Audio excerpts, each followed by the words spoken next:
أعوذ بالله من الشيطان الرجيم بسم الله الرحمن الرحيم.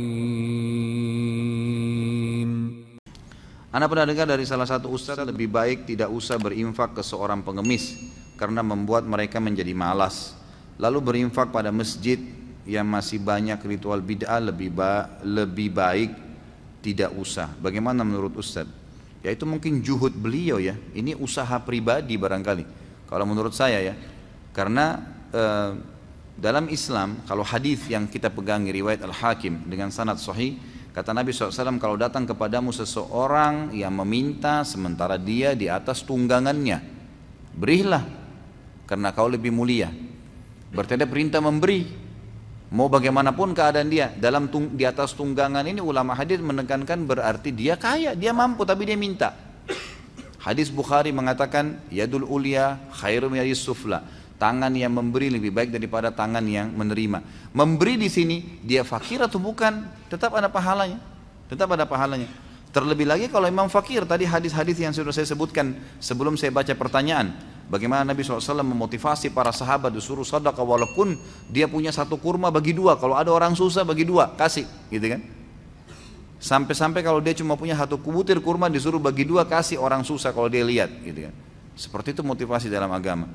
Kalau ada perkataan seorang ustadz, dia mengatakan bahwasanya tidak usah memberi karena melatih pengemis untuk terbiasa. Dari mana dia punya jaminan si fakir yang sedang minta itu, yang mengemis itu memang bisa bekerja?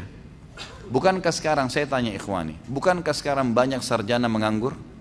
Bukankah banyak orang yang fisiknya masih sehat mau bekerja jadi pembantu rumah tangga nggak diterima? Banyak sekali, gitu kan? Saya temui kemarin menjelang lebaran di depan tempat saya di Condet itu, banyak sekali orang, kesian satu keluarga dengan istrinya, dengan anaknya pakai gerobak sampah keliling. Saya kira tadinya ngangkat sampah. Saya tanya, Bapak mau ngangkat sampah? Oh enggak. Saya hanya jalan-jalan sama istri anak saya. Maksudnya kalau ada sesuatu dia dikasih, dia terima. Dan apa yang dikasih, makanan kah, pakaian kah, ditaruh di gerobak sampahnya itu. Itu kalau kita lihat fisiknya masih kuat, suaminya masih kuat, istrinya kuat, anak-anaknya semua pintar-pintar, ada jalan. Tapi buktinya nggak mungkin, saya yakin kalau mereka dapat kerjaan mereka mau kerja seperti itu. Kotor-kotoran untuk apa gitu kan? Pasti orang manusia tidak senang. Tapi begitulah, tidak semudah apa yang kita bayangkan. Jadi jangan kita tarik potensi yang sedang ada atau kelebihan yang sedang ada pada diri kita berarti semua orang sama. Gitu. Kita bisa melamar kerja dapat kerja, berarti semua orang bisa melamar dapat kerja. Buktinya banyak orang yang ditolak melamar kerja, gitu kan? Banyak. Jadi kita nggak bisa tahu, makanya dalam Islam hukumnya hukum zahir yang kelihatan. Ada orang minta, kasih aja. Oh dia menipu nanti Ustadz, itu urusan dia sama Allah. Karena Allah nggak mentaklif kita, nggak membebankan kita sampai pada tingkat menilai dia ini bohong atau enggak. Nggak ada urusan sama kita itu. Saya sudah pernah kasih contoh. Sekarang di majelis kita ini tiba-tiba ada orang datang bawa proposal masjid. Nih, masjid butuh 100 juta. Kita nyumbang semua. Sebulan kemudian kita tahu orangnya nipu, nggak mau masjid. Kita rugi? Demi Allah enggak, sama sekali enggak. Kita tetap dapat pahala sesuai dengan niat kita mau masjid. Allah akan kasih itu. Dianya dihukum karena menipunya, gitu kan? Jadi enggak ada celah kita temukan untuk tidak memberi orang. Allahu a'lam. Ada satu pendapat memang, ada satu saran ulama, kalau ketahuan orang itu ahli maksiat, jelas-jelas uang itu akan dipakai pada maksiat kepada Allah, perbuatan bid'ah atau dia melakukan perbuatan syirik, atau misalnya memang dia minta uang untuk minum khamr, jelas-jelas kita tahu dia pakai mabuk, nah itu boleh ditolak kalau kita tahu ya. Tapi kalau kita nggak tahu secara zahir, orang datang minta, kasih aja, nggak usah lihat ya bagaimana penampilan dia. Itu yang saya tahu, Allahu a'lam.